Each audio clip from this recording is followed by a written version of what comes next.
আসসালামু আলাইকুম সম্মানিত দর্শক, আপনারা সবাই কেমন আছেন? আশা করি সবাই ভালো আছেন। সবাইকে বিটিএন ল ইউটিউব চ্যানেলে স্বাগতম। আপনারা সকলেই জানেন যে আমি নিয়মিত আপনাদের জন্য বেশ কিছু গুরুত্বপূর্ণ এবং আইন বিষয়ক ভিডিও নিয়ে আপনাদের সম্মুখে হাজির হই।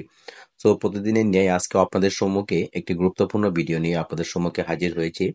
আজকে কথা বলবো, স্বরাষ্ট্র উপদেষ্টা বলেছেন বুধবার রাত থেকে যৌথ বাহিনীর অভিযান। সেই অভিযানে আরও বলা হয়েছে, স্বরাষ্ট্র উপদেষ্টা lieutenant general of Mohammad Jahangir Alam Chowdhury বলেছেন, বৈধ অস্ত্র জমা দেওয়ার শেষ দিন আজ মঙ্গলবার। আগামীকাল বুধবার 4 সেপ্টেম্বর দিবাগত রাত 12টার পর থেকে অবৈধ অস্ত্র উদ্ধার ও অপরাধী গ্রেপ্তার এবং যৌথ বাহিনীর অভিযান শুরু হবে। আজ মঙ্গলবার 3 সেপ্টেম্বর দুপুরে আইনশৃঙ্খলা সংক্রান্ত উপদেষ্টা পরিষদের প্রথম সভা শেষে সাংবাদিকদের এসব কথা বলেন। এ সময় স্বরাষ্ট্র উপদেষ্টা আরও বলেন, মাদক একটা বড় সমস্যা, এটা নিয়ন্ত্রণ করা জরুরি। মাদকের গডফাদারদের আইনের আওতায় আনা হবে। তিনি আরও বলেছেন, মিয়ানমার সীমান্ত পরিস্থিতি নিয়েও বৈঠকে আলোচনা করা হয়েছে বলে জানান উপদেষ্টা। তিনি বলেন, সেখানকার সীমান্ত সমস্যা নিরসনে কাজ চলছে।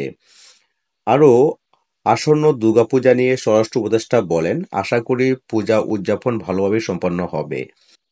উপদেষ্টা জাহাঙ্গীর আলম চৌধুরী বলেন, অস্ত্র উদ্ধার সহ সব বিষয়ে সরকারের পদক্ষেপ অন গ্রাউন্ডে দেখতে পারবেন আপনারা। সম্মানিত দর্শক, আজকে আপনাদের সম্মুখে সংক্ষিপ্ত একটি ভিডিও নিয়ে আপনাদের সম্মুখে হাজির হয়েছিলাম। দর্শক, আজকের এই ভিডিওটি যদি আপনাদের ভালো লেগে থাকে তাহলে অবশ্যই আপনারা আমার এই চ্যানেলটি সাবস্ক্রাইব করে পাশে থাকবেন। সর্বোপরি কথা হলো, 5ই আগস্ট আমাদের দেশে যে আন্দোলন হয়ে গিয়েছে এবং তার পরিপ্রেক্ষিতে আমাদের দেশ দ্বিতীয়বারের মতো যে স্বাধীনতা লাভ করেছে এবং আনসার যে বিদ্রোহ হয়েছে সেই পরিপ্রেক্ষিতে অনেকেই অস্ত্র মজুত করে রেখে দিয়েছে।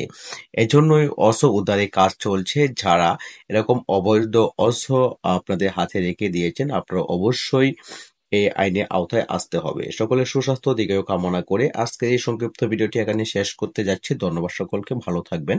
আল্লাহ হাফেজ।